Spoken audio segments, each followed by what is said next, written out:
Assalamualaikum warahmatullahi wabarakatuh. Waalaikumsalam warahmatullahi wabarakatuh.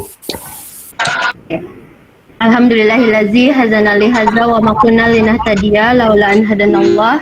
Asyhadu an la ilaha illallah wahdahu la syarikalah wa asyhadu anna Muhammadan abduhu wa rasuluh. Syukur kita panjatkan kehadirat Allah Subhanahu wa taala karena atas berkah dan rahmatnya kita semua bisa berkumpul di hari yang kalau di sini saya di Tangerang Selatan sedang hujan lebat. Mungkin sama ya di tempat Bu Nur juga di Bandung sedang hujan. Saya nggak tahu kalau di Rancakoleh, di Ciparai, di tempat Parian nih bagaimana.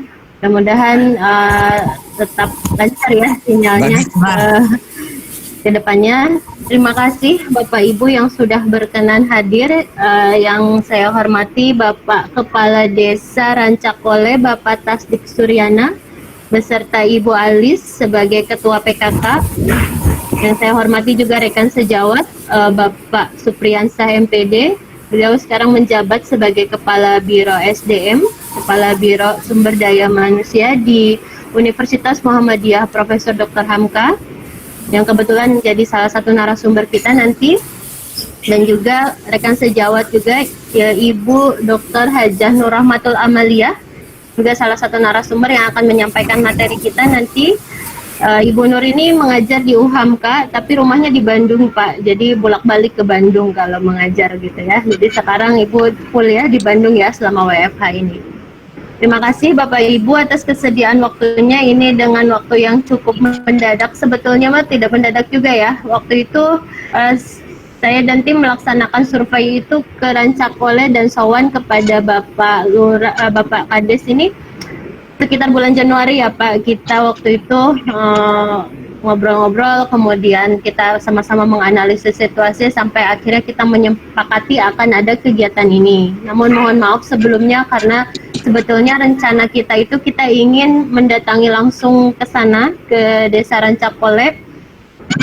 Kemudian kita ingin silaturahim juga dengan warga-warga Desa Rancakoleh di sana, membuat pelatihan, tapi qadarullah kondisinya sekarang sedang seperti ini ya, belum memungkinkan. Tadinya saya juga diulur-ulur dari bulan Januari, kan nanti saja nunggu apa namanya, kan memang ini kita mulai start itu sekitar bulan Maret lah, awal Maret baru start semuanya melaksanakan program ini. Ternyata kita sudah kena aturan social distancing, physical distancing sama PSBB ini, jadi dengan waktu yang cukup singkat kemarin kita putuskan untuk melaksanakan kegiatan ini secara daring, secara online. Alhamdulillah, terima kasih sudah dibantu oleh di sini ada Teh Ina juga yang membantu. Terima kasih Teteh sudah membantu mengumpulkan teman-temannya ini walaupun di rumah masing-masing ya. Semoga sehat semuanya. Jadi mohon izin ini menyampaikan tema kita yang akan kita bawakan ini sesuai dengan judul yang tadi saya tampilkan, yaitu penguatan irama katanya. Apa itu irama? Bukan berkaitan dengan judul lagu ya Bapak Ibu, tapi di sini irama itu adalah singkatan dari insan ramah, aktif, menarik, dan aktual. Itu nanti output dari kegiatan kita ingin sharing bagaimana menjadi seorang insan yang ramah, aktif, menarik, dan aktual dalam hal apa? Dalam hal kita menyikapi kondisi kita sekarang ini yang memang sedang menghadapi situasi pandemi ya kalau kita sebutkan. Nah, melalui pelatihan entrepreneurship berbasis pendidikan abad 21. Jadi di sini ada 3 tema yang dikemas menjadi satu tema sekaligus. Karena di sini kami bertiga dari latar belakang yang berbeda-beda. Pak Rian di sini mempunyai background pendidikan ekonomi dan juga manajemen pendidikan, sehingga nanti bisa menyampaikan dari segi bagaimana mungkin kiat-kiat untuk membuka usaha atau mencari peluang usaha dalam situasi sekarang ini. Mengingat fenomena sekarang ini yang terjadi di masyarakat dengan waktu yang begitu cepat, segala sesuatu banyak yang berubah gitu ya, karena dengan kebijakan PSBB juga kebijakan physical distancing, banyak sektor-sektor perindustrian, perdagangan yang mengalami istilahnya penurunan ya, karena memang kebijakan kita tidak boleh banyak keluar rumah, sehingga banyak orang yang kehilangan pekerjaannya dan juga banyak orang yang harus segera memutuskan untuk men-switch karirnya, terutama misalkan kalau di Jakarta sendiri ya, banyak pengemudi-pengemudi online gitu yang sekarang kehilangan atau kekurangan mata pencahariannya. Banyak juga pengemudi-pengemudi supir taksi dan segala macam. Mungkin situasi-situasi seperti ini mohon izin menyampaikan Pak Rian juga di sini, teman-teman Bapak Ibu di sini hampir sebagian besar berprofesi sebagai pengusaha ya. Maksudnya pengusaha di sini ada yang jualan online, ada yang jualan offline, karena kebetulan di Rancakole sendiri ini mata pencaharian Bapak Ibu di Rancakole ini banyaknya itu berjualan gorden ya Bapak ya, kalau saya nggak salah. Nanti mungkin akan lebih jelasnya disampaikan oleh Pak Kades yang lebih tahu kondisi di sana. Dan kebanyakan merantau Pak Rian, Bu Nur. Jadi di Desa Rancakole ini hampir kalau misalkan saya berkunjung ke Rancakole ini sepi kalau hari-hari biasa, kecuali ngumpulnya pada saat Lebaran, baru semua para perantau itu kembali kumpul. Kalau hari-hari biasa biasanya sepi. Nah, tapi kalau sekarang mungkin karena sudah kondisi seperti ini, kebanyakan mungkin sekarang sudah di rumah ya Pak. Nanti mungkin Pak Kadis yang akan menyampaikan bagaimana kondisi di sana. Hanya memang termasuk yang sekarang yang saya undang di sini juga kebanyakan memang yang saya kenal Bapak Ibu yang membuka usaha, ada yang di bidang Tupperware, ada yang berjualan pakaian dan segala macam. Mungkin nanti bisa sharing dengan Pak Rian bagaimana mencari peluang usaha gitu yang lebih memungkinkan di dalam situasi yang seperti ini. Saya sendiri memang background saya pendidikan matematika, namun memang saya juga sedang belajar bagaimana cara berjualan Pak. Jadi nanti mungkin saya akan lebih menyampaikan bagaimana teknik komunikasi dalam berjualan itu. Nanti Bu Nur juga yang mempunyai background. Bu Nur ini kebetulan kemarin dokternya mengambil ini ya Bu, pendidikan dasar. Jadi Bu Nur mungkin nanti akan menyampaikan bagaimana strategi pembelajaran yang tepat untuk para orang tua. Ini di sini juga banyak orang tua, ada juga yang calon orang tua, yang mana memang kita ketahui situasi sekarang ini dengan kebijakan working from home, kalau kita istilahnya itu belajar di rumah, banyak para orang tua yang merasa dalam tanda kutip stres gitu dengan beban yang pekerjaan rutin seperti biasa, belum lagi yang orang tuanya harus bekerja di rumah. Lalu sekarang juga dibebani dengan PR-PR anak-anak yang memang dibebankan kepada orang tua sendiri. Di sini juga ada ibu guru ya, ada ibu Ida. Mungkin nanti bisa sharing dengan Bu Nur bagaimana menerapkan strategi pembelajaran yang menyenangkan, yang tidak memberatkan untuk siswa baik sebagai orang tua. Dan juga para orang tua juga nanti bisa sharing dengan Bu Nur bagaimana supaya bisa mendidik anak-anak itu dengan cara yang bahagia dan tidak memberatkan dan tidak membebani gitu ya dengan situasi kondisi seperti ini. Baik, itu saja mungkin pengantar dari saya. Untuk selanjutnya saya persilakan kepada Bapak Kepala Desa, Bapak Tasdik, untuk menyampaikan sambutannya mungkin. Kepada Bapak, saya persilakan. Assalamualaikum warahmatullahi wabarakatuh. Waalaikumsalam warahmatullahi wabarakatuh. Puja Ibu orang sangatkan ke Allah di mana mantanah terwaya karuan saya masih kami makan kita yang biasa silaturahmi suasana semalam dengan media sosial kami bangun kebilangan kami makan sekarang juga orang sadaya. Selamat kali salam wassalamualaikum ke junjungan malam kami Nabi Muhammad sallallahu alaihi wasallam. Kami hormat kesini kuri dia menjadi hormat kesini narasumber di berbagai bidang. Alhamdulillah mau membantu, mau mensosialisasikan.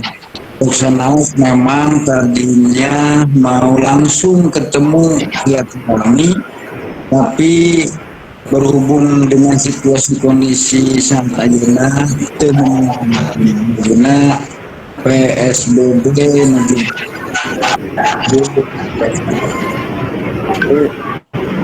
suksesnya semua sosial simpulin tetap mengucapkan terima kasih mudah-mudahan saya menghubungi kali jalan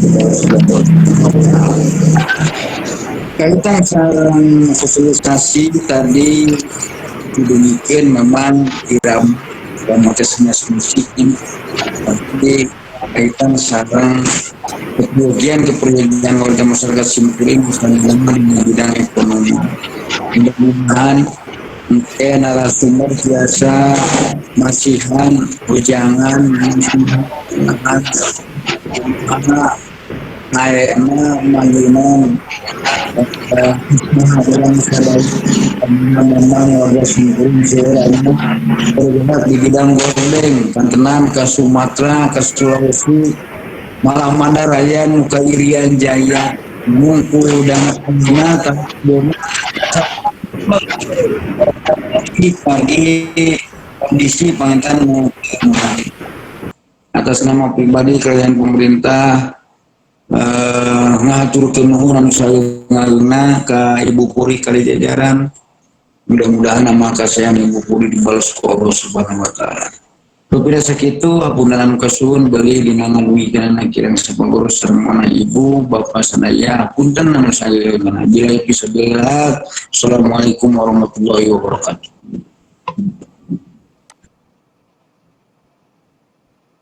Warahmatullahi wabarakatuh.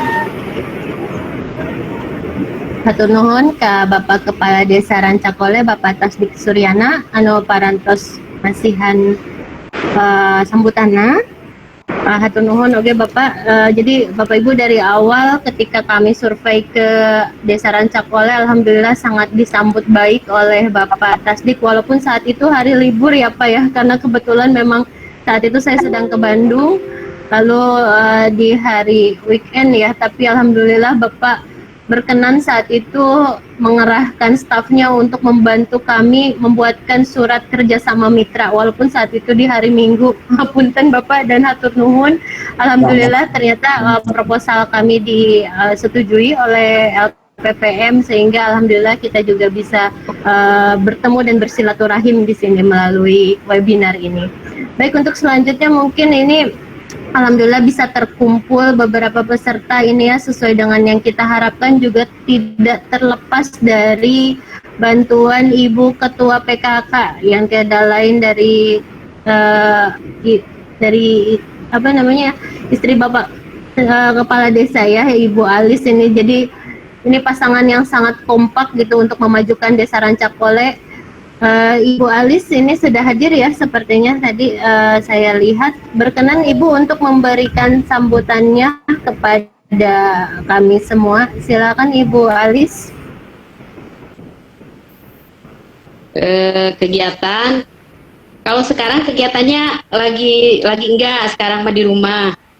Kalau biasa tiap bulan ibu-ibu penimbangan terus pertemuan juga, laporan-laporan, terus kegiatan pokja-pokja, kegiatan memasak, menjahit seperti itu. Tapi untuk tahun sekarang belum melaksanakan. Soalnya kan keburu lockdown, jadi belum. Oke, Untuk baik. ibu-ibu kader yang sudah bergabung, untuk ibu-ibu kader yang sudah ada bergabung di sini, maaf, pas bulan Maret sampai sekarang kita belum bertemu dan belum mengadakan kegiatan apapun. Mungkin kalau sudah bebas corona, kita bisa bertemu lagi, mengadakan acara seperti biasa. Mungkin dari saya sekian, Bu. Assalamualaikum warahmatullahi wabarakatuh. Waalaikumsalam warahmatullahi wabarakatuh. Mungkin mohon izin saya menyapa dulu. Di sini sudah hadir bersama kita, alhamdulillah, Ketua LPPM, Ibu Profesor Nani Solihati. Selamat datang Ibu. Assalamualaikum warahmatullahi wabarakatuh. Waalaikumsalam warahmatullahi wabarakatuh. Selamat siang Ibu Bapak semuanya. Yang saya hormati Bapak Kepala Desa, kemudian semua warga dan tim dari UHAMKA, ada 3 dosen, timnya Ibu Nurrohmatul, Ibu Dr. Nurrohmatul, kemudian Pak Supriyansa, Bu Puri Pramudiani. Nah, alhamdulillah barusan saja saya dikabari ada kegiatan pelaksanaan pengabdian masyarakat Kabupaten Bandung, Pak Kepala Desa. Ya, Rancakole, Prof. Berarti bisa bahasa Sunda dong ya, warganya. Biasa, Prof. Wilujeng siang, wilujeng saum, gitu ya. Kalau di Sunda. Ya. Alhamdulillah, ini teman-teman ada kegiatan dengan masyarakat di Kecamatan Arjasari. Jadi kegiatannya itu memberikan penguatan berkaitan dengan insan ramah, aktif, menarik, dan aktual. Karena ini sedang musim COVID, ya. Jadi tidak bisa tatap muka langsung, sehingga ini digagas ya menggunakan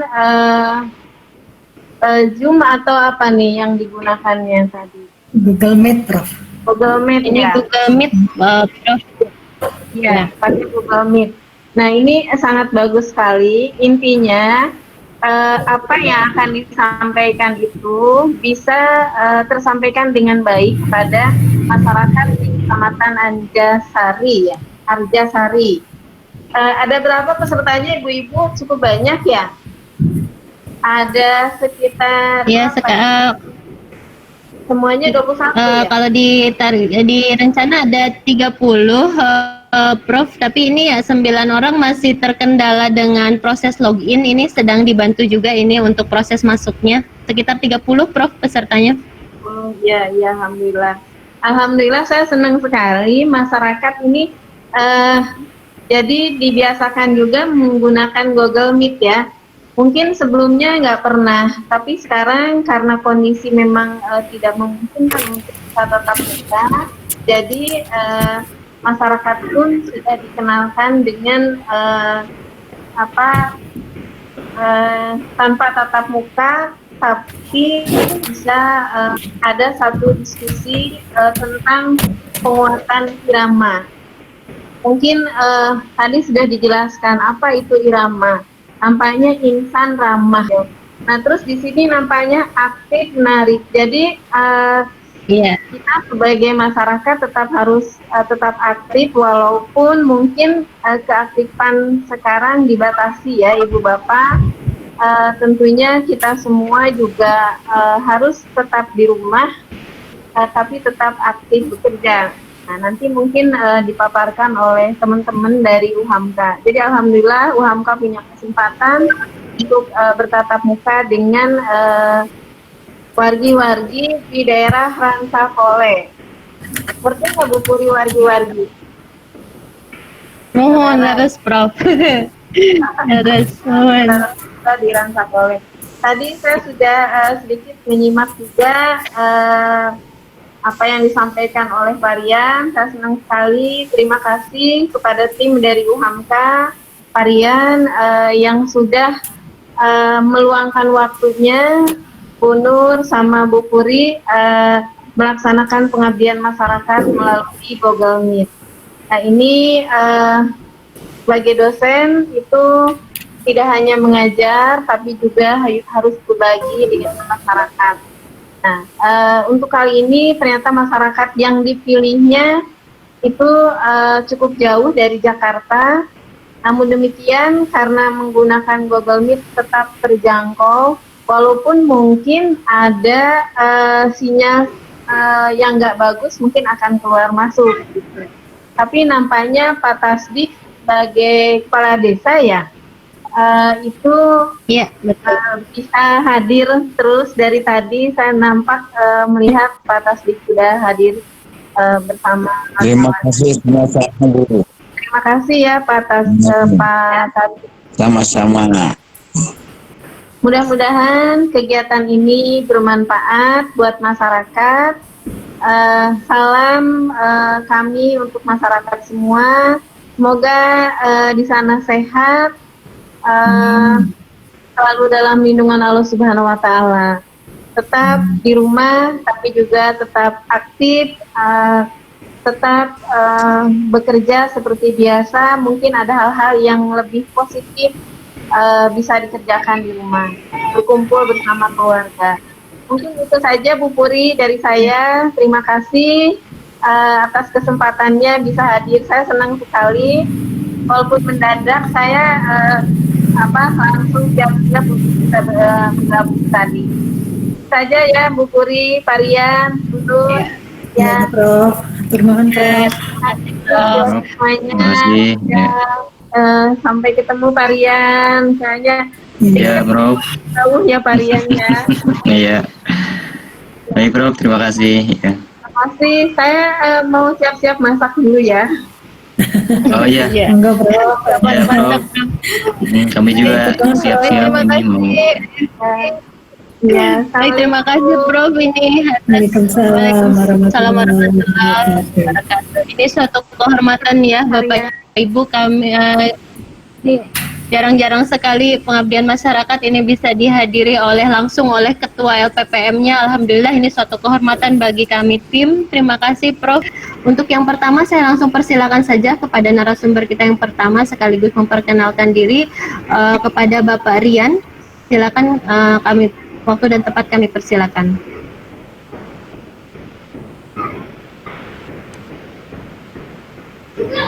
Baik, terima kasih Bu Puri. Assalamualaikum warahmatullahi wabarakatuh. Waalaikumsalam warahmatullahi wabarakatuh.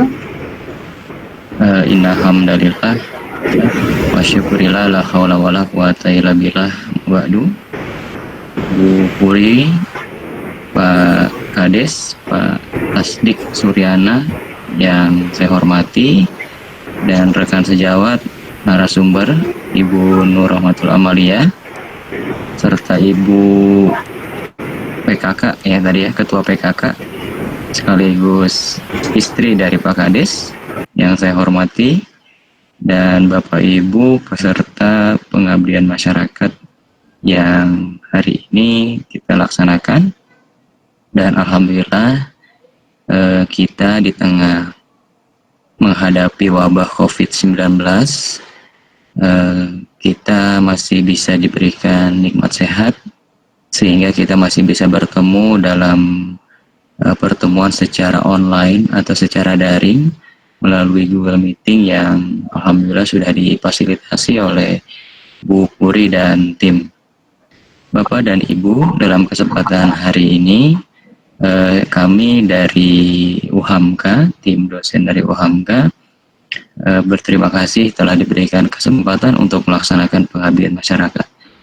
Memang dalam kesempatan ini seyogyanya pengabdian masyarakat ini dilaksanakan secara offline karena memang kita inginnya langsung bersentuhan dengan masyarakat sebagai tempat dilaksanakannya pengabdian masyarakat. Namun karena situasi saat ini di mana kita harus berdiam diri di rumah dalam rangka mencegah penyebaran virus corona yang semakin hari peningkatan korbannya semakin bertambah atau semakin tinggi, dan jangan sampai kita termasuk di dalamnya. Jadi kita tetap bersabar berada di rumah dan kita berupaya semua kegiatan apapun kita laksanakan dari rumah secara online atau secara daring. Bapak dan Ibu, dalam kesempatan ini saya dari tim pengabdian masyarakat ingin menyampaikan beberapa hal terkait dengan bagaimana Bapak Ibu selaku masyarakat bisa menghadapi situasi saat ini yang memang sulit karena kita dibatasi gerak, ya, ruang dan gerak kita dibatasi, sehingga kita harus memunculkan berbagai ide atau berbagai gagasan atau berbagai hal yang mungkin bisa kita lakukan dalam rangka untuk melangsungkan kehidupan kita di rumah atau di masyarakat. Bapak dan Ibu, dalam kesempatan ini kami memang dibagi ke dalam beberapa tim, namun memang pengabdian masyarakat ini lebih fokus kepada bagaimana memberikan satu kesempatan kepada kami selaku tim pengabdian masyarakat untuk berbagi.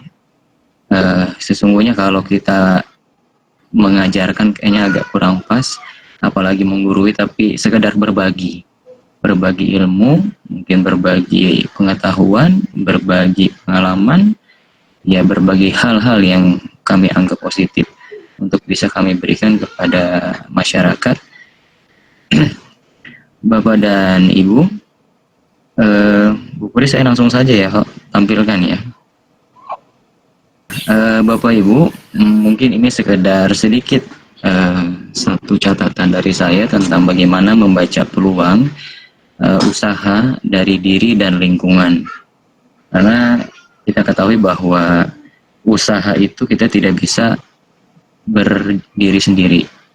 Ada yang memang kita berangkat dari ide dan gagasan diri sendiri, tapi juga bisa dari lingkungan atau tempat tinggal kita. Pasar itu secara teori adalah bagian dari hukum ekonomi, di mana hukum ekonomi itu ada permintaan, ada penawaran. Basisnya adalah teori kebutuhan. Selama ada manusia yang butuh, disitulah ada manusia yang menciptakannya. Begitu teori ekonomi. Kita ketahui bahwa dulu sebelum kita mengenal uang, masyarakat melakukan barter. Barter dilakukan itu karena manusia saling membutuhkan. Tapi di antara manusia ada yang tidak memiliki, saling tidak memiliki.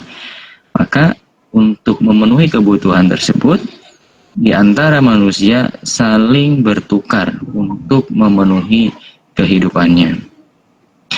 Nah, dalam membaca usaha, membaca peluang dari diri dan lingkungan kita, itu pun tidak jauh dari hukum ekonomi tersebut, Bapak Ibu. Tidak mungkin ada penjual beras, ya, kalau di lingkungannya ya tidak ada yang butuh beras. Tidak mungkin ada yang jual kendaraan kalau di dalam lingkungannya ada atau tidak membutuhkan kendaraan. Begitupun sebaliknya. Orang menjual kendaraan karena di lingkungannya ada yang membutuhkan. Orang menjual beras karena di dalam lingkungannya ada yang membutuhkan. Itu sunatullah. Bapak Ibu ya, itu sunatullah. Kita sudah pahamlah tentang hal itu. Nah, Bapak Ibu, secara teori di dalam dunia usaha, untuk kita mengetahui bagaimana kekuatan kita, peluang kita, kesempatan kita, dan kelemahan kita dalam membuka usaha, itu dianalisis atau dikaji dengan istilah SWOT atau SWOT. Memang ini bahasa Inggris, ya, tapi nanti kita akan terjemahkan ke bahasa Indonesia. SWOT ini, S-nya adalah strength atau kekuatan, ya, kemudian W-nya weakness, ya, kelemahan, O-nya opportunity, artinya peluang, threat-nya adalah ancaman atau tantangan. Bapak dan Ibu, analisis SWOT secara teori, ini saya sampaikan secara teori dulu ya, karena Bu Puri ngasih materinya dalam perspektif pendidikan dalam abad 21, jadi harus agak sedikit berteori begitulah. Gak apa-apa ya Bapak Ibu ya, sedikit kita memberikan memahami secara teori. Analisis SWOT adalah salah satu cara untuk menganalisis posisi kompetitif suatu diri kita. Analisis SWOT menggunakan teknik atau alat yang disebut dengan matriks SWOT untuk menilai sebuah diri kita beserta lingkungannya. Jadi dalam analisis SWOT ini nggak hanya diri kita yang kita analisis, tapi juga lingkungan kita juga kita harus analisis. Nah, Bapak dan Ibu, kalau kita bedah dalam konteks ruang lingkup di dalam diri kita dan lingkungan kita, ya, analisis SWOT itu terbagi di dalam dua ranah atau dua wilayah, ya. Wilayah S dan wilayah W, strength dan weakness, itu wilayah internal yang ada di dalam diri kita. Tentang apa di dalam diri kitanya? Yaitu tentang kekuatan kita dan tentang kelemahan kita. Lalu ada opportunity dan threat. Opportunity ini adalah peluang, threat-nya adalah ancaman. Itu adalah bagian dari eksternal atau bagian dari luar diri kita. Internal dan eksternal yang ada di dalam diri kita harus kita kaji, harus kita pahami, harus kita ketahui, harus kita ukur agar kita mengetahui bahwa kita punya kekuatan apa, kemudian kita lemahnya di mana, kelemahan kita apa. Kemudian kalau kita berbicara peluang, kita punya peluang apa, kemudian seberapa besar peluang kita. Tapi di dalam peluang itu ada ancamannya atau tidak. Nah, termasuk COVID-19 ini kan ancaman Bapak Ibu atau tantangan kita. Bagaimana langkah kita di tengah COVID-19 ini, di tengah-tengah corona yang sulit kita hindari ini, kita terancam kesehatan kita. Bahkan usaha kita pun juga terancam. Lalu bagaimana kita mengatasinya? Nah, analisis SWOT ini akan memberikan satu pendekatan, satu kajian untuk menyelesaikan masalah itu. Nah, Bapak dan Ibu, kalau kita definisikan, kita artikan bahwa analisis SWOT itu, ya, yang pertama ini adalah strength, kekuatan. Strength atau kekuatan, yaitu karakteristik diri kita yang memberikan satu kelebihan atau kekuatan atau keuntungan dibandingkan dengan yang lainnya yang ada di dalam diri kita. Sedangkan weakness atau kelemahan yaitu karakteristik yang berkaitan dengan kelemahan atau kekurangan yang ada pada diri kita, ya, dibandingkan dengan yang lainnya. Sedangkan opportunities atau peluang yaitu sesuatu yang bisa kita manfaatkan dari diri kita untuk dapat berkembang di kemudian hari. Sedangkan ancaman sesuatu yang menjadi penghambat berkembangnya diri kita. Bapak Ibu, ini saya ada sedikit cerita nih tentang Pak Ujang. Pak Ujang gambarannya seperti ini. Beliau berusia 40 tahun, memiliki tabungan sebesar 1 juta. Beliau itu ceritanya lulusan SMK. Beliau memiliki kemahiran memahat kayu dan senang mengukir dari kayu atau bambu. Karena SMK-nya namanya SMK Kriya mungkin dulunya ya. Beliau memiliki 2 orang anak yang sudah beranjak dewasa. Yang pertama usia 20 tahun dan yang kedua 15 tahun. Di sekitar rumah Pak Ujang banyak pohon bambu yang tumbuh dengan berbagai ragam jenisnya. Dalam kesehariannya beliau bertani di sawah. Karena beliau juga sedikit paham tentang pertanian. Namun hasilnya hanya cukup untuk makan sehari-hari. Di dalam benak Pak Ujang, sebenarnya ia ingin membuka usaha, namun bingung usaha apa. Nah, tetangga Pak Ujang bernama Wati, dia cukup pandai berkomunikasi dan mengerti internet. Dan beliau juga paham tentang pasar online. Dia pun salah satu orang yang senang berjualan di pasar online dan juga offline. Nah, di tempat tinggal Pak Ujang juga ada beberapa kelompok masyarakat yang sudah memiliki usaha kerajinan yang terbuat dari bambu, tapi bukan kayu. Nah, kelompok masyarakat ini hasil binaan dari sebuah program UMKM. Nah, saya minta Bapak Ibu peserta yang ada di forum ini, minta apa sih yang dimiliki, kekuatan yang dimiliki oleh Pak Ujang. Kelemahan apa yang dimiliki oleh Pak Ujang? Kemudian peluang apa sih yang dimiliki oleh Pak Ujang? Dan tantangan apa yang dimiliki oleh Pak Ujang? Saya minta dijawab. Mungkin Bu Puri bisa geser ke slide berikutnya.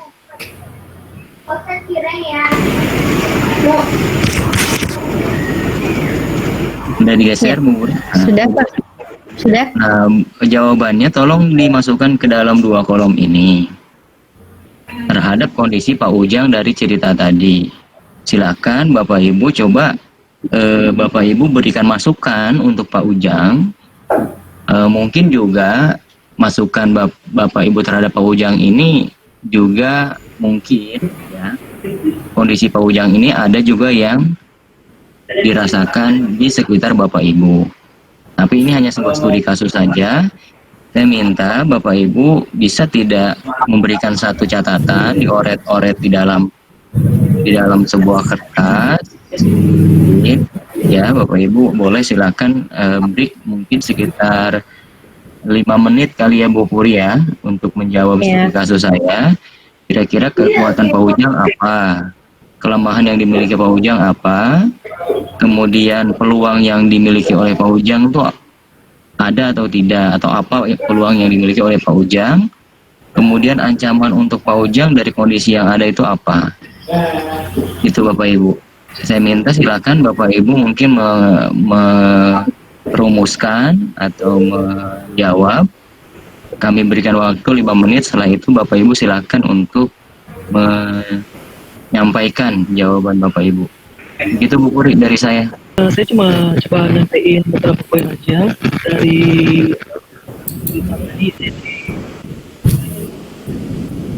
kekuatannya sendiri. Di sini Pak Ujang dia punya modal 1 juta dan punya keahlian memahat kayu. Juga punya 2 anak atau setidaknya belajar ke tetangganya Wati yang tapi ini Wati memiliki teman ya, bisa jual beli online terutama. Dan targetnya sendiri bagi saya bisa kepada pengoleksi patung ya, dan kita tahu harganya juga bisa di atas modal awal. Dan untuk upacara-upacara peribadatan nih, itu adalah pahatan patung dari kayu ataupun juga dari hasil.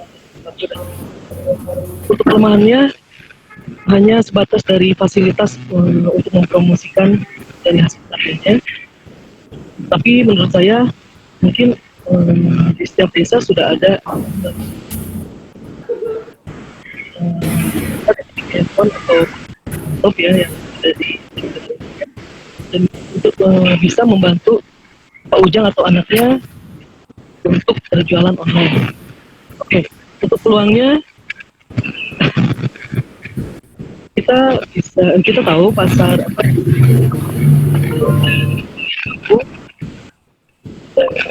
bisa untuk menunjang usahanya Pak Ujang. Samping itu usahanya bisa dikembangkan di desanya ke seluruh aspek, ya.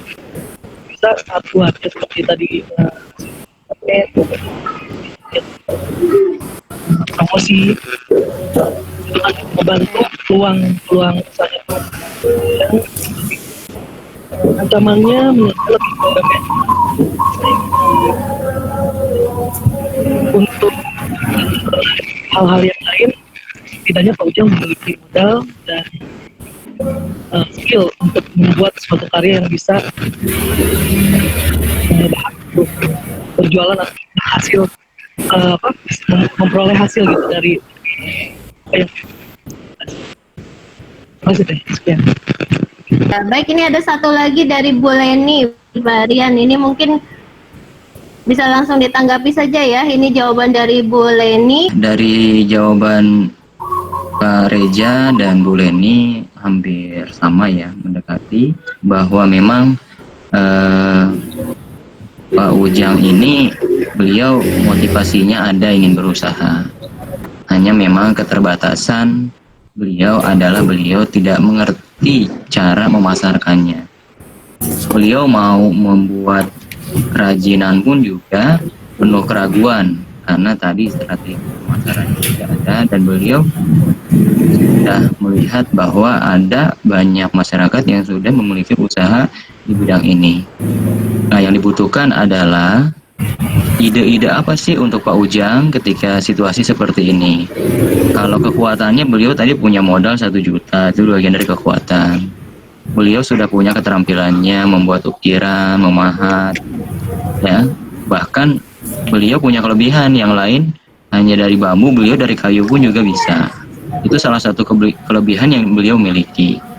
Kemudian beliau punya 2 anak yang bisa beliau jadikan sumber daya untuk membuka usaha atau mengembangkan usahanya. Itu pun juga bagian dari kekuatan beliau.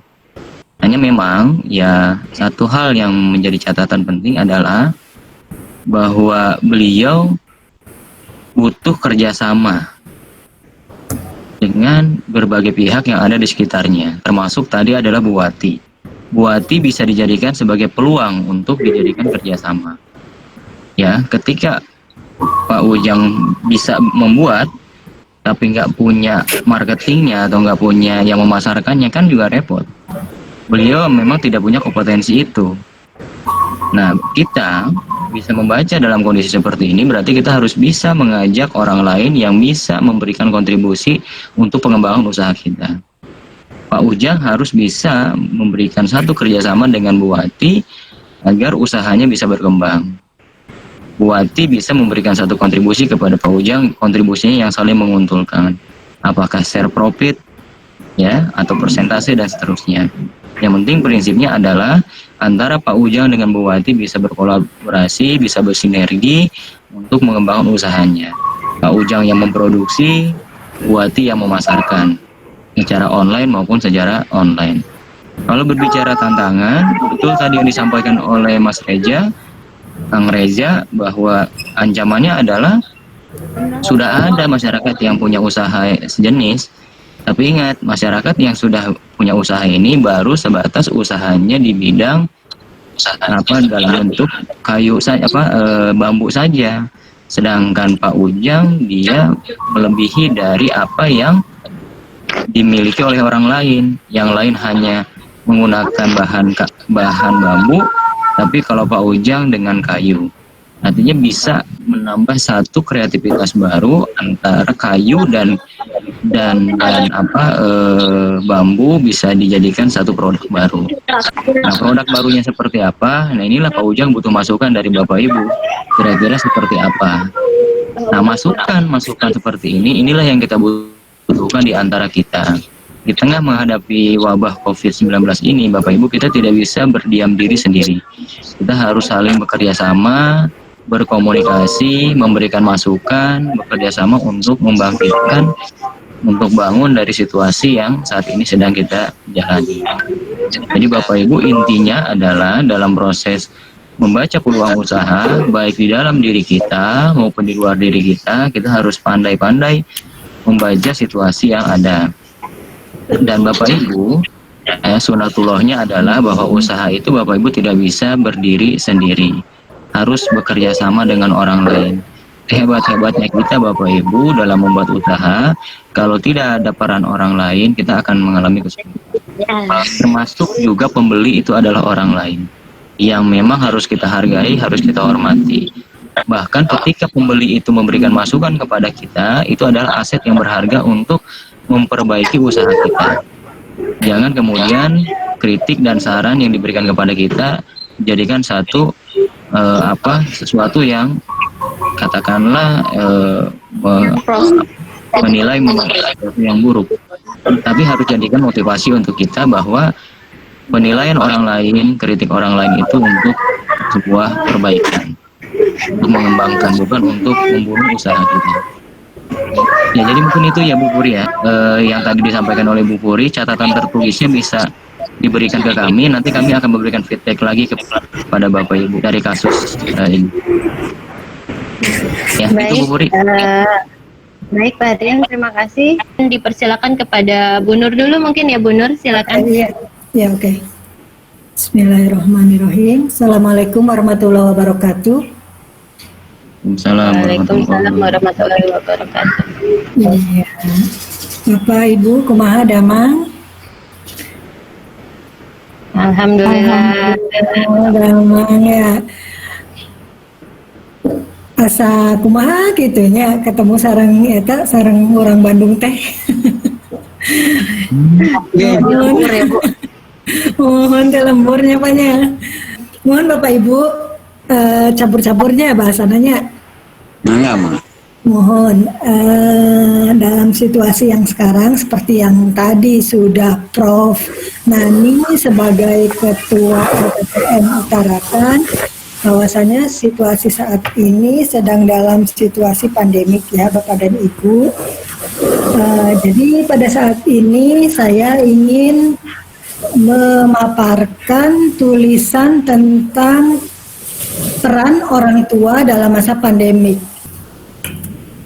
Bahwasanya orang tua itu sangat berperan sekali dalam masa pandemik ini, di mana yang tadinya siswa belajar di sekolah sekarang otomatis selama 24 jam itu siswa belajar di rumah, anak-anak belajar di rumah.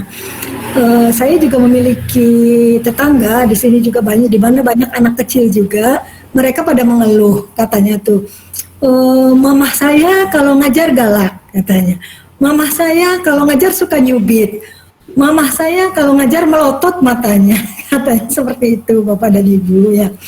Nah, jadi begitu ya. Jadi kita sebagai orang tua, saya pun memiliki anak, cuman anak saya sudah besar-besar, jadi mungkin tidak terlalu bergantung kepada orang tuanya.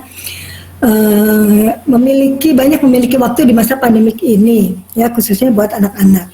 Yaitu yang pertama di sini saya akan bahas tentang suasana aman dan nyaman. Suasana aman dan nyaman di dalam keluarga, khususnya ketika menghadapi anak dalam situasi belajar di rumah. Ya, karena bagaimanapun orang tua selalu disibukkan oleh kegiatan rutinitas keseharian dari mulai masak, mencuci dan segala macam seperti itu. Ditambah lagi sekarang tugas baru lagi yaitu membimbing anak yang biasanya ada di sekolah sekarang harus ada di rumah. Nah, suasana aman dan nyaman sebisa mungkin diciptakan pada masa pandemi seperti ini ya Bapak dan Ibu, di mana orang tua bisa menciptakan suasana rumah dan nyaman seperti ini. Di antaranya misalnya ketika anak akan belajar itu harus dihentikan mungkin suara televisi, ya, suara musik yang keras atau percakapan yang lantang atau yang keras seperti itu. Nah, itu untuk sementara dihentikan seperti itu.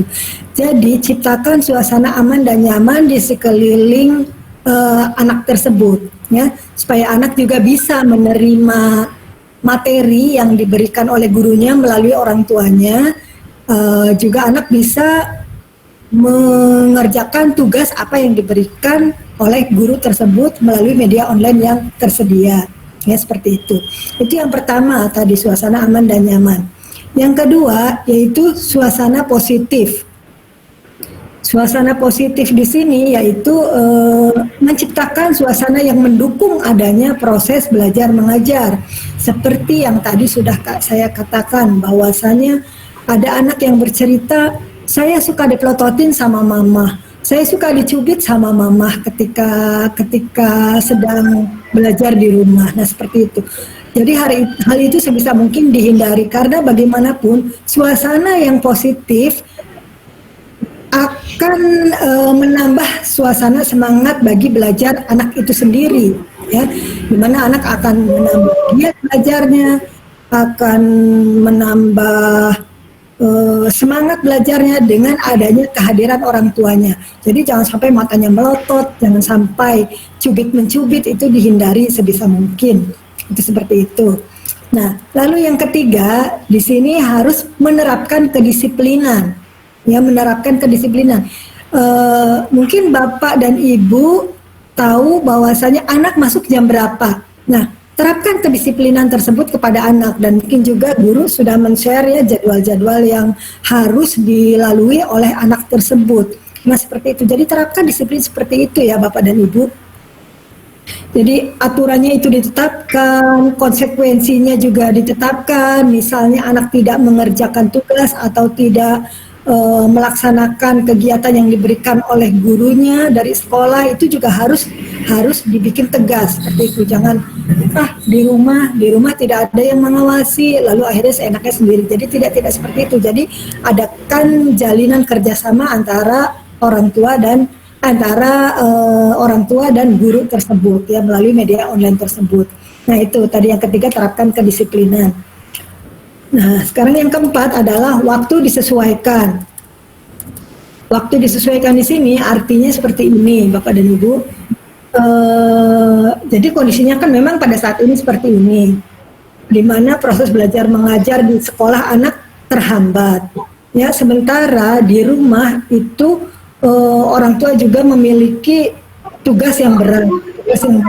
Nah, jadi ketika sudah ada pemberitahuan tugas dari pihak sekolah kepada orang tua, nah itu harus punya target, Bapak dan Ibu.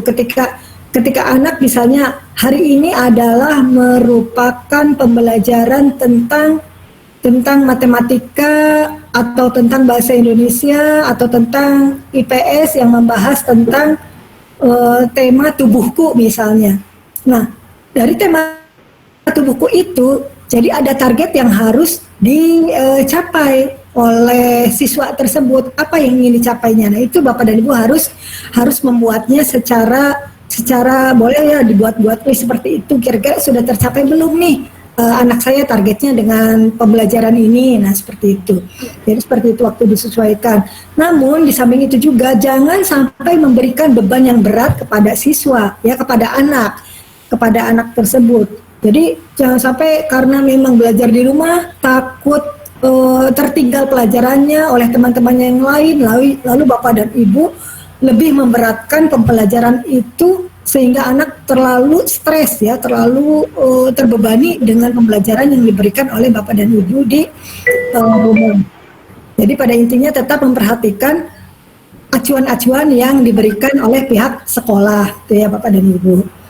Nah, itu yang keempat, tadi waktu yang disesuaikan. Lalu yang kelima yaitu hindari stres, Bapak dan Ibu. Nah, di sini usahakan agar para orang tua itu tidak stres sebelum mendampingi anak belajar.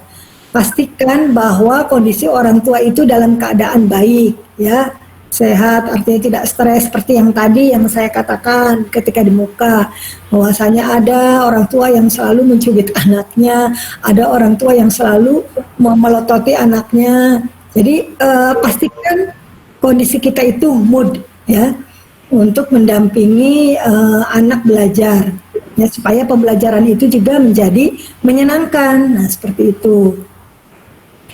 Lalu yang keenam, siapkan bahan di luar materi. Nah, ketika guru sudah memberikan materi ajar kepada siswa melalui media online yang tentu saja diberikan melalui perantara orang tua dalam hal ini, maka sudah menjadi patokan harus itu yang dilaksanakan. Nah, seperti itu. Namun tidak ada salahnya di masa-masa yang seperti ini diperkenalkanlah kepada anak tersebut tentang situasi-situasi yang terjadi sekarang ini. Jadi itu bahan di luar materi tersebut, karena memang situasinya sekarang supaya diberi pengertian kepada anak. Kenapa sih belajar di rumah itu seperti ini? Ya karena begini-begini. Nah, seperti itu ya, dijelaskan seperti itu.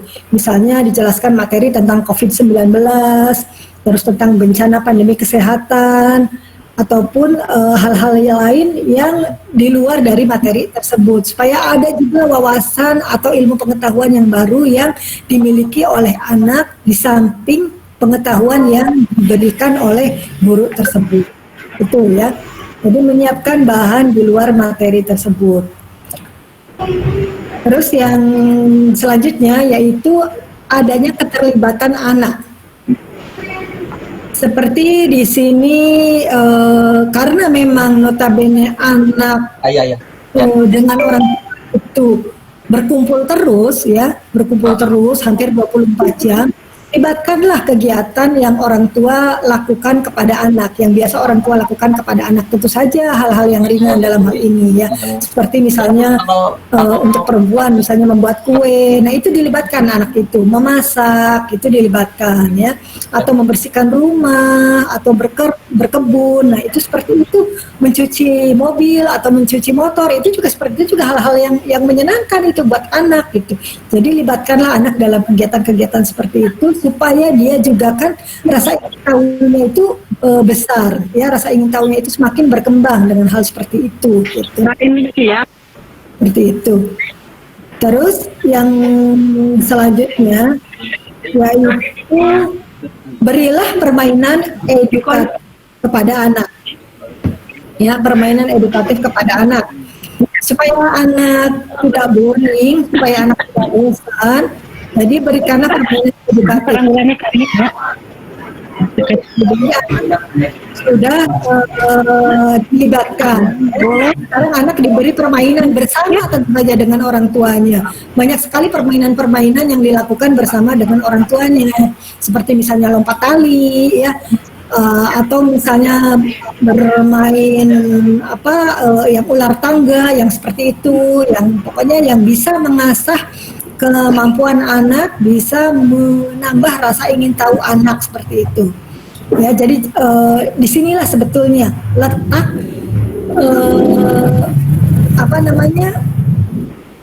kasih sayang orang tua semakin ditingkatkan dalam pandemik ini, ya seperti itu.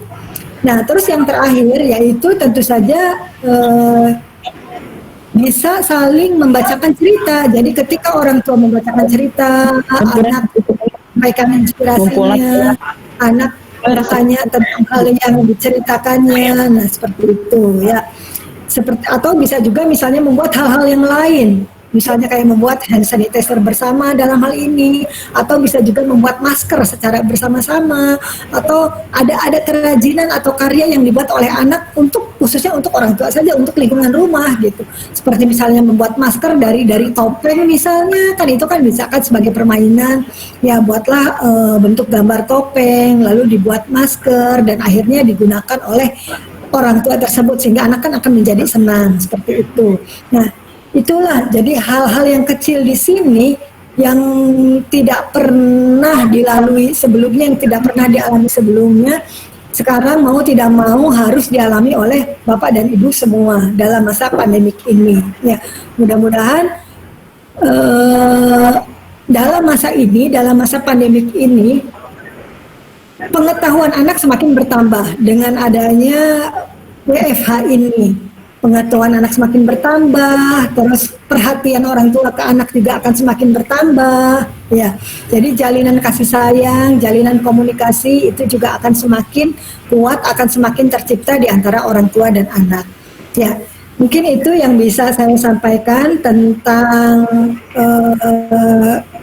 pengetahuan yang harus dimiliki oleh orang tua selama masa pandemik ini. Kurang lebihnya saya mohon maaf, saya akhiri. Wassalamualaikum warahmatullahi wabarakatuh. Ya, silakan Bu Puri.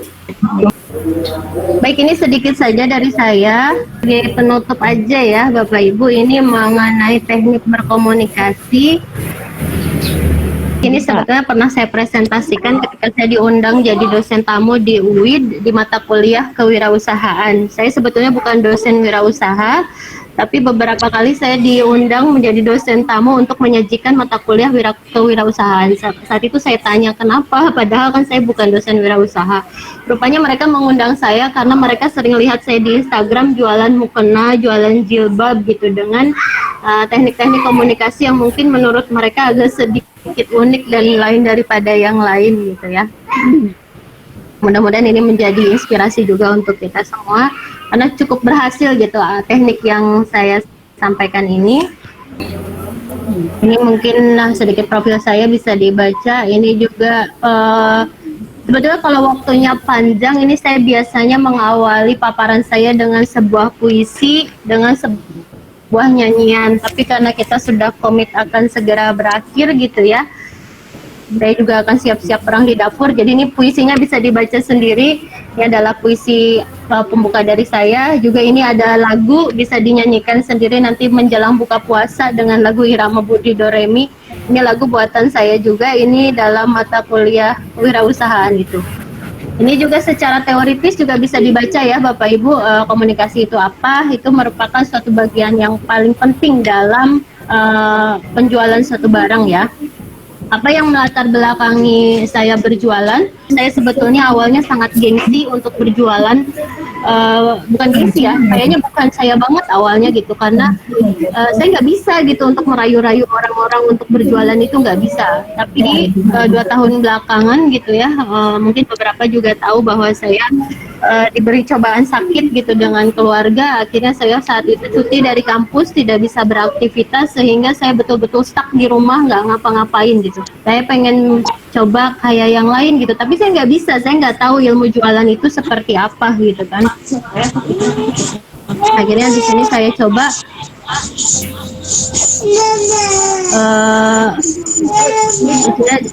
coba-coba saja gitu ya saat itu. Sambil mengisi waktu kekosongan.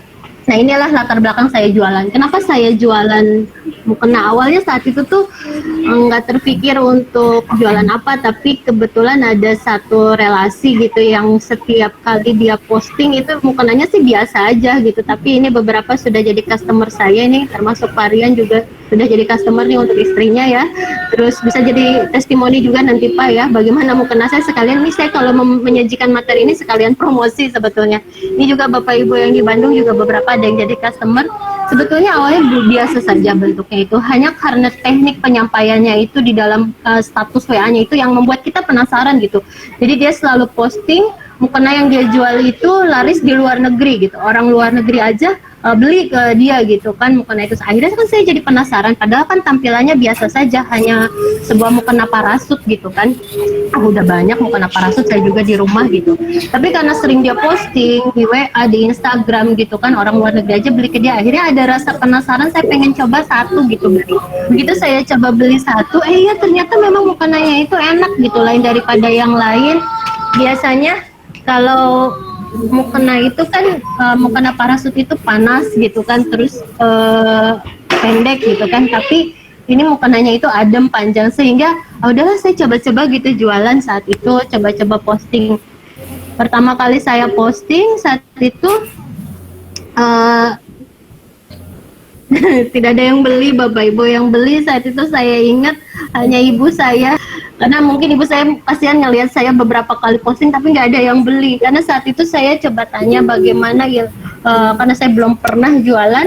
Ternyata ada istilah jadi reseller, ada jadi marketer gitu kan. Apa itu ternyata beda gitu fungsinya. Jadi marketer itu hanya bisa mempromosikan gitu. Kalau reseller itu bisa tanpa mengambil keuntungan kan kalau marketer itu, tapi dapat diskon dari supplier kita. Tapi kalau untuk jadi reseller itu kita bisa mengambil margin atau keuntungan, tapi kita harus beli minimal berapa pieces barang gitu. Saat itu saya mau jadi reseller gitu dengan saya menargetkan margin sekian. Saat itu memang saya bisa jual mukena itu karena ini memang mukena udah branded gitu ya, bahkan ini udah go internasional. Saya bisa sebetulnya jual di atas 200.000, tapi makanya saya coba aja jual 200.000, saya posting, gak ada yang beli satupun Bapak Ibu. Satu-satunya yang beli saat itu hanya ibu saya, itu pun hanya karena kasihan gitu. Ada yang beli nggak ada. Saya bilang ya udah mami beli satu. Berapa harganya? Ingat banget waktu itu mau lebaran. Ya masa ke ibu sendiri saya ngehargain gitu kan. Akhirnya saya bilang nggak usah ini, udah itu aja buat hadiah lebaran. Akhirnya karena dari sana saya mulai ada satu atau dua tapi nggak banyak. Tapi mulai saat itu saya coba ubah mindset saya coba ubah niat saya.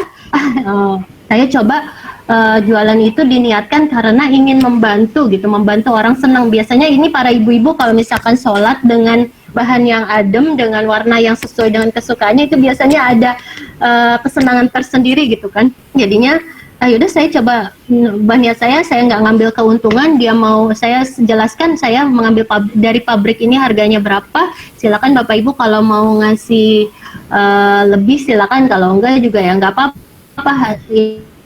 Yang penting niatan saya ibadah gitu, toh nggak dapat jualan mukena itu nggak dapat keuntungan di dunia tapi dapat keuntungan di akhirat gitu, niat saya di sana. Jadi kenapa saya saat itu jualan mukena diniatkan karena saya ingin selain belajar bagaimana cara jualan itu, saya ingin menambah silaturahim, dan juga karena saya orangnya dulu suka lupaan bawa mukena kemana-mana gitu, suka lupa. Bahkan kalau apalagi kayak masa pandemi ini kan begitu cepat penyebaran virus melalui mukena yang memang jarang dicuci yang ada di tempat umum. Tapi dengan punya mukena ini saya nggak pernah mengeluarkan mukena itu di dalam tas saya. Jadi saya motivasikan bahwa membawa mukena kemanapun itu adalah sebagai bentuk pengingat diri untuk mempersiapkan beribadah kepada Allah.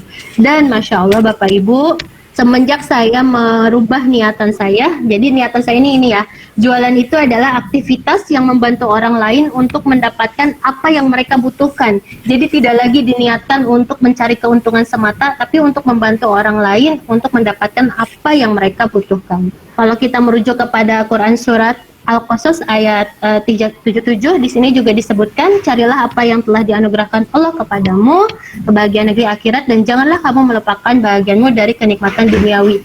Jadi di sini saya mendapatkan hikmah ya, mendapatkan pelajaran ketika kita mencari dunia, maka kita itu ada di dalam genggaman dunia tersebut. Tapi ketika kita mencari akhirat, maka dunia pun ada dalam genggaman kita. Ini sudah saya buktikan Bapak Ibu. Kenapa apa yang menyebabkan saya sakit? Karena saat itu saya terlalu terfokus orientasi ke karir saya, sehingga saya lupa kewajiban saya di rumah sebagai ibu, sebagai istri. Karena saya terlalu sibuk, saat itu akhirnya Allah memberikan cobaan saya berupa sakit. Karena saya terlalu fokus mengejar dunia nggak terkejar, yang ada malah saya dikasih ujian sakit. Tapi ketika kita niatkan segala sesuatunya karena ibadah, maka dunia pun akan dapat. Ini buktinya. Ini ada salah satu contoh capturean chat saya dengan kerabat saya di Bandung. Ini sebelah kiri itu kerabat saya ingin istrinya itu ulang tahun, terus saya memang niat untuk memberi gitu ya, bukan untuk menjual. Saya sebelah kiri bisa dilihat itu capturean chat saya dengan kerabat saya di Bandung. tanggal 14 Agustus jam 8 malam. Dia tanya berapa ongkirnya ke Bandung, nggak usah ya, itu kan saya karena saking udah dekatnya saya manggil dia ayah gitu kan, udah seperti ayah saya sendiri. Enggak, itu untuk ulang tahun ibu, saya bilang. Jam 8 saya WA untuk niat memberikan mukena saya. Di hari yang sama, tanggal 14 Agustus jam 10 malam, teman kantor saya dulu pesan mukena 2 kodi itu berapa ya? 2 kodi itu 40 ya kalau nggak salah.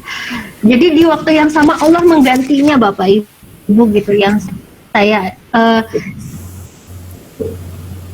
saya cuma memberikan 1 tapi gantinya sama Allah saat itu dikasih 40 itu salah satu contoh yang lain ada ini sebelah kiri. Itu saya saat itu saya niatkan berapapun orang sampai saat ini pun berapapun orang menawar harga mukena saya akan kasih. Bahkan mohon maaf bukan bermaksud dia, mohon maaf sekali lagi, tapi ini hanya sharing. Kalaupun dia memang kurang mampu atau gimana, tapi pengen saya kasihkan gratis, tapi dengan satu syarat, saya bilang silakan aja, tapi dengan satu syarat, mukenanya harus dipakai. Nah ini sebelah kiri contoh chattingan saya dengan customer saya. Dia waktu itu saya buka lapak, terus dia itu bolak-balik pengen beli mukena saya, tapi dia bolak-balik nanya harga, akhirnya nggak jadi. Mungkin saat itu dia masih keberatan dengan harganya. Tapi pas begitu pulang dia chat dan dia minta setengah harga dari mukena saya. Ya silakan aja, saya bilang ya. Toh saya memang diniatkan jualan ini bukan untuk mencari keuntungan, tapi dengan syarat mukenanya harus dipakai. Karena kalau nggak dipakai takutnya kena hisab kan. Saat menjelang tidak lama kemudian, dari saya memberikan setengah harga, modalnya aja udah nggak segitu ya Bapak Ibu. Dia minta setengah harga, ya sudah nggak apa-apa. Beberapa waktu kemudian sebelah kanan chatnya itu ada teman saya. Dia beli 3 PCS kalau nggak salah, yang total harganya itu 550.000 kalau nggak salah. Tapi dia transfer 1 juta. Padahal saya pun nggak begitu dekat dengan dia. Kok Mbak ini kok kelebihan? Ya maaf, sengaja dilebihkan untuk anak-anak. Masya Allah, ini adalah ganti langsung dari Allah Bapak Ibu. Ketika kita diniatkan memang ikhlas ya, karena bukan mencari keuntungan duniawi semata. Sebelah kiri adalah, ini banyak sebetulnya contoh-contohnya, tapi ini contoh-contoh ketika orang-orang pada membeli mukena saya itu biasa saya jual 185, tapi rata-rata udah mereka transfernya lebih. Mungkin itu ganti dari Allah ketika saya memang menggratiskan dan ganti dari Allah itu tidak lama dan malah berkali-kali lipat. Itu saya buktikan sendiri Bapak Ibu. Ini adalah WA dari supplier saya, dari yang awalnya nggak ada yang satupun, yang beli satu-satunya hanya ibu saya, tapi ketika saya ubah niat saya jualan itu bukan untuk cari keuntungan, supplier saya merekap dalam waktu kurang dari 3 bulan saya bisa menjual 484 PCS mukena tanpa saya harus promosi capek-capek lagi melalui WA atau melalui sosmed. Jadi saya berkesimpulan bahwa rezeki itu pasti, kemuliaan yang harus dicari Bapak Ibu. Ini dalam kurang, ketika saya niatkannya cari keuntungan itu saya promosi, nggak ada yang beli.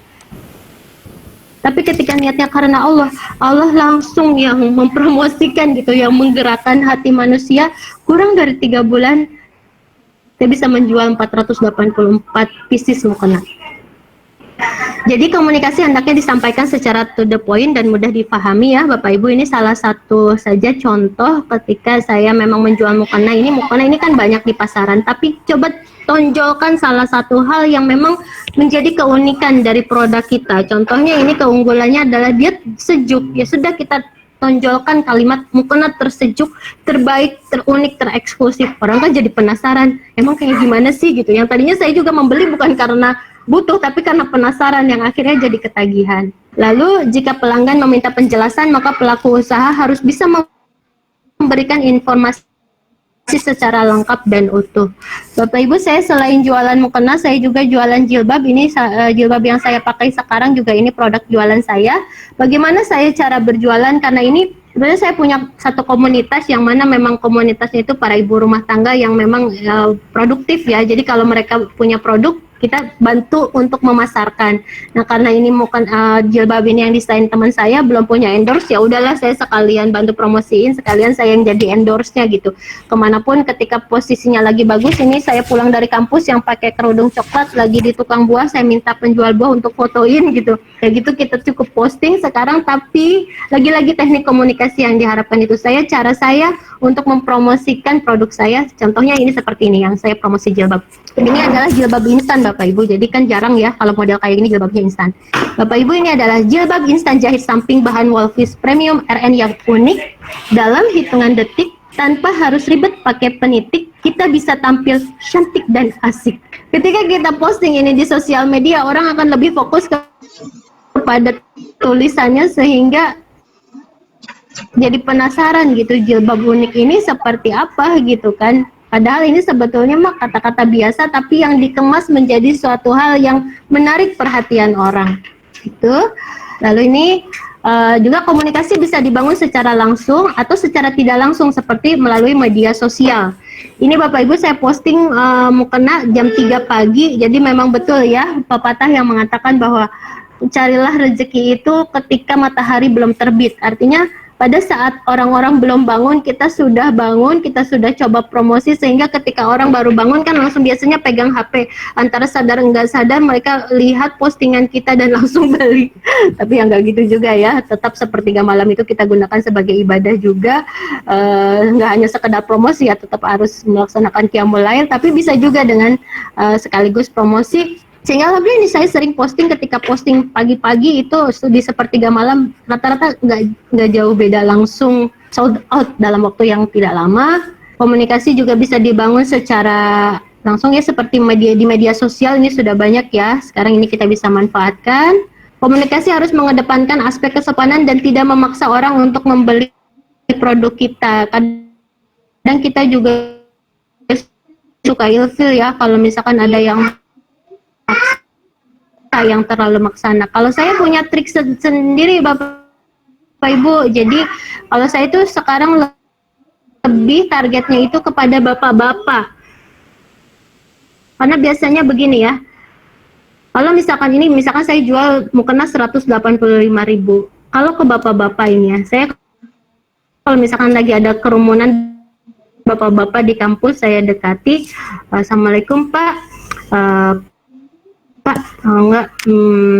Rasulullah mengatakan bahwa muliakanlah hati istri dengan cara memfasilitasi ibadah istri dengan baik, maka rezeki akan lebih barakah. Oh gitu ya Bu, dengan cara apa? Dengan cara membelikan mukena ini untuk istri Bapak, dijamin rezeki Bapak akan lebih berarti. Oh begitu ya Bu, baiklah Ibu beli satu misalnya. Ya udah, biasanya Bapak-bapak langsung ngasih 200.000. Ini kembaliannya Bu, nggak usah. Ini kembaliannya Pak, nggak usah. Biasanya Bapak-bapak nggak mau ribet kan? Nggak usah Bu, buat Ibu aja tuh. Kalau ke Bapak-bapak jual 185, dia ngasih 200.000, nggak mau dikembalian. Tapi kalau emak-emak kita jual 185, pasti tetap aja bisa kurang nggak? Itulah makanya kenapa saya lebih suka jualan ke bapak-bapak dibanding ke ibu-ibu.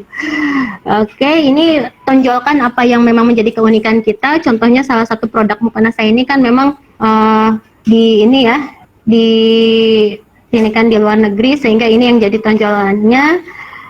Testimoni juga sangat penting, bisa berbisnis sambil bersyiar, pilih kata diksi yang tepat. Ini contohnya juga, misalkan kan biasanya suka ready stock sold out, saya coba gunakan foto-foto teman-teman saya misalkan yang sudah menikah, lalu saya pasang yang sebelah kiri ready stock, yang sebelah kanan sold out, artinya yang sebelah kanan sudah nggak bisa di tag lagi. Dan juga dengan tagline bahasa-bahasa yang menarik seperti ini, contohnya mukena Royal Premium, bahannya adem dengan warna-warna yang terang, terbuat dari bahan parasut dobi yang panjang dan tidak nerawang, membuat ibadah menjadi tenang dan tentunya akan lebih disayang sama si Yayang. Contoh ya itu Bapak Ibu. Atau satu lagi ini, bisa be brave to be out of the box. Saya ini baru membuat produk bucket mukena ini ya. Jadi kalau misalkan orang-orang biasanya memberikan bunga sebagai cenderamata, saya pasang status seperti ini. Kalau mau memberi cenderamata, jangan hanya sekedar bunga yang tidak tahan lama, lebih baik belikan mukena yang bisa mengantarkan pasangan ke surga. Itu Bapak Ibu, saya hanya sekedar sharing sedikit saja, bisa menjadi inspirasi dan juga bisa menjadi apa ya istilahnya, motivasi buat kita bahwa berjualan kita niatkan semuanya karena ibadah, karena Allah, Allah pun akan memberikan yang berlipat-lipat ganda, dan itu sudah terbukti oleh saya. Itu saja yang bisa saya sampaikan Bapak Ibu mengenai luaran apa produk kita hari ini. Nanti kita akan diskusi ya di WA Group. Nanti mungkin ada sedikit isian rencana tindak lanjut dari Bapak Ibu peserta yang sudah mendapatkan brainstorming dari para narasumber hari ini. Nanti akan berupa Google Form, mungkin akan kita sebarkan. Mohon diisi oleh Bapak Ibu sebagai luaran dari kegiatan kita hari ini. Itu saja mungkin ya, Bu Nur masih ada ya, Pak Rian juga masih ada. Cukup mungkin ya Bapak Ibu ya. Jika ada pertanyaan atau ada yang mau disampaikan, kita punya WA Group, bisa disampaikan melalui WA Group. Ini karena adzan asar sudah berkumandang, saya juga tadi sudah janji untuk tidak lama-lama. Itu saja mungkin yang bisa kami sampaikan. Terima kasih Bapak Ibu yang masih bertahan sampai akhir. Terima kasih atas silaturahminya. Terima kasih Bapak Kades, terima kasih Ibu Ketua PKK, terima kasih Teh Ina yang sudah mengkoordinir. Mudah-mudahan silaturahim kita tetap berlangsung, tetap terjalin dengan baik, sehat-sehat semuanya. Sekian saya Pak Rian dan Bu Nur atas nama dari Universitas Muhammadiyah Profesor Dr. Hamka mengucapkan terima kasih. Mohon maaf jika ada suatu hal atau penyajian yang kurang berkenan. Sekian, billahi taufik wal hidayah. Wassalamualaikum warahmatullahi wabarakatuh. Silakan. Warahmatullahi wabarakatuh.